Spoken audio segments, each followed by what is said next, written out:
আল্লাহ ছাড় দেয় কিন্তু ছেড়ে দেয় না, কথাটা আমি আমার প্রাক্তন স্বামীকে দেখে বুঝতে পারছি।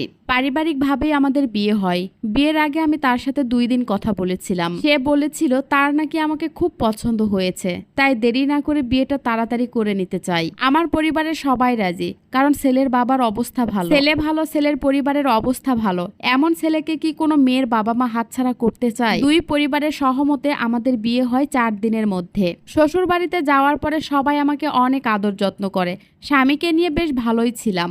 একদিন আমার শাশুড়ির সাথে বসে থেকে গল্প করছিলাম। গল্প করতে করতে আমার শাশুড়ি বলেছিলেন আমার স্বামী নাকি একটা মেয়েকে খুব পছন্দ করত। ওই মেয়েটা নাকি ভালো না, তাই তার ছেলের সাথে বিয়ে দেয়নি। আমি তেমন কিছু মনে করিনি, ভেবেছিলাম অতীত কখনো ফিরে আসবে না। বিয়ের 2টা মাস খুব সুন্দরই কাটছিল, বেশ আনন্দ ফুর্তির মধ্যেই আছি। একদিন বিকেলে ছাদে গিয়ে বসেছিলাম, হঠাৎ আমার স্বামী এসে বলল তোমার সাথে আর থাকবো না।